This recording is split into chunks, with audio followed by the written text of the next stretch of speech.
Hello, everyone, and thank you for joining us on this special episode of UBS Trending. I'm Sandrea Brooks from the Multicultural Investor segment. There have been numerous studies and a plethora of media coverage on the funding gap that exists between women entrepreneurs and their male counterparts. The numbers are stark. According to research by the European Investment Bank, in the US, just 2% of investments in startups are for women-led ventures, although 38% of startup founders are women. This reality is even more pronounced for women of color and those in developing countries. And this comes at a great cost to gender parity efforts.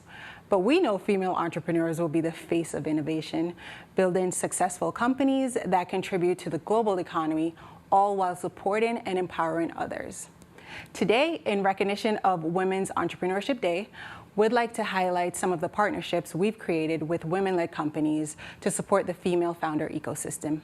Joining us for this discussion are Kat DeHaan, co-founder of The Fourth Floor, Kate Luzio, founder of Luminary, and Natasha Standard, CEO, founder of The Standard, and Nori Shoes and Equal. Welcome, everyone. So, Kat, I'd like to start with you. Company boards are a hot topic right now, and especially on the topic of board diversity. Can you tell me a little bit about why diverse boards are so important to companies? And I also want to hear a little bit about your company, The Fourth Floor. Sure. Thanks, Andrea. A good board is everything. A good board will steer the company in the right direction, but you need diversity of thought. And it's really important for women to get access and to those board seats so that you can have a diversified board. And there's a lot of data out there that's underlining that. You know, a diverse board is great for the bottom line. It's good for profits. It increases profits and it decreases risk. And we believe that same thing is true for startups. And it's one of the reasons why we started The Fourth Floor, because what we are is a market network for board seats, investments, career, and community. So what we're doing is creating an access path for founders to find amazing board advisors, and for board candidates, women board candidates, to find their way and an opportunity to get those board seats. Thank you, Kat. Can you touch on how The Fourth Floor is helping companies to diversify their board? Absolutely. So we've created this marketplace that I referenced. It has a board seat exchange and it has an investment club and a community of experts, so these founders can come in and they can start building those relationships with the experts that can lead to advisor roles, they can lead to governing board roles, and these are networks that typically underrepresented founders do not have access to. So we're democratizing access. And at the same time, by having these founders offer these board opportunities, it creates a marketplace and an opportunity for board-ready women to access those, what we call baby board opportunities, so that they can build their board careers, because they're going to be able to leverage those for larger and larger opportunities as they grow. And we know that startup boards oftentimes they pay in equity, so they're also growing their investment portfolios.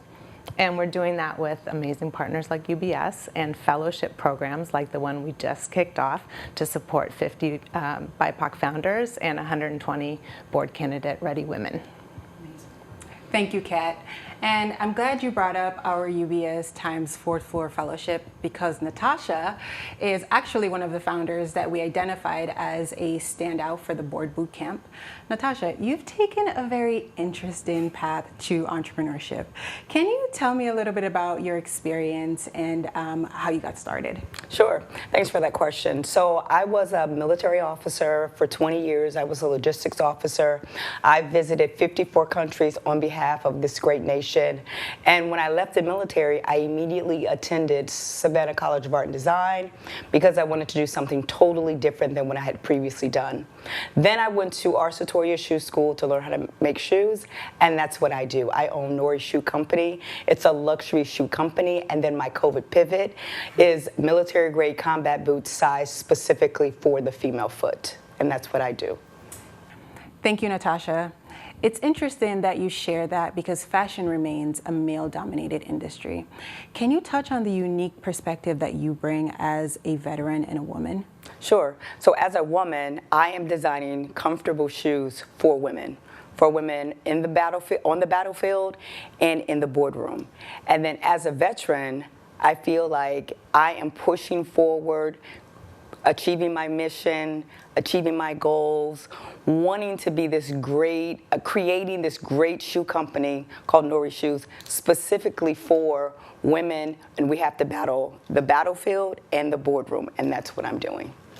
Amazing. That's a unique perspective, I believe. Thanks. That's so interesting.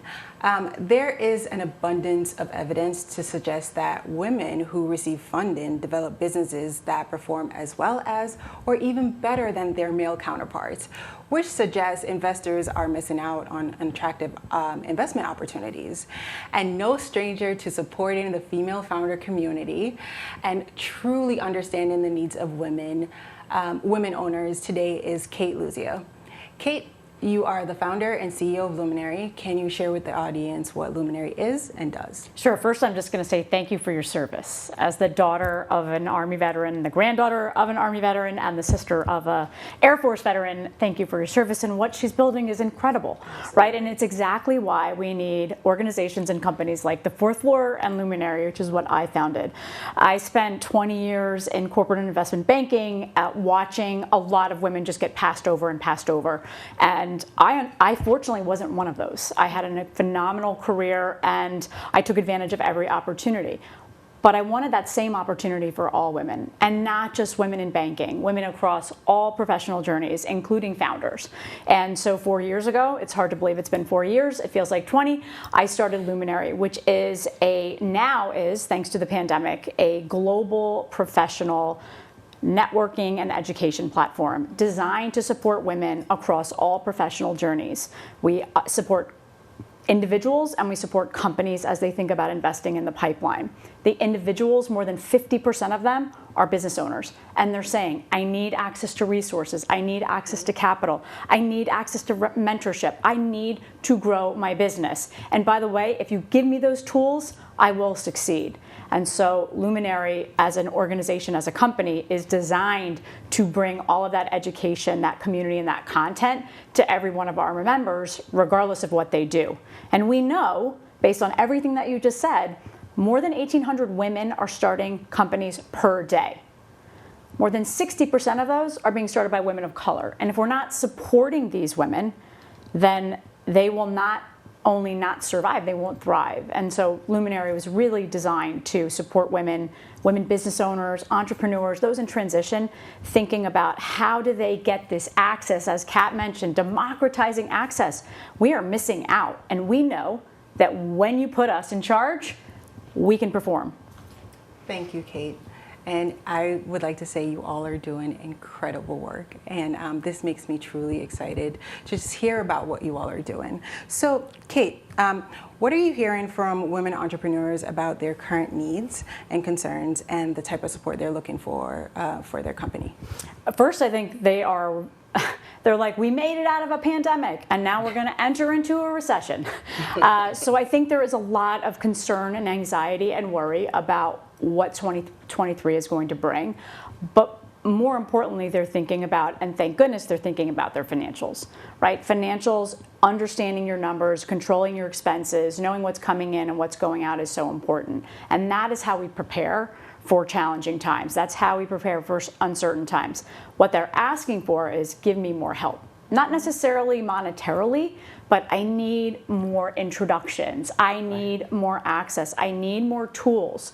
How to market my business. If I've got a great website, that's fantastic, but if I can't get customers to come to that website, I'm not going to survive. So really thinking creatively around how we support those. We are now on the road. Luminary went on the road this year because throughout the pandemic, we went from a New York-based platform to now a global platform, and we wanted to understand city by city what women and women entrepreneurs are asking for.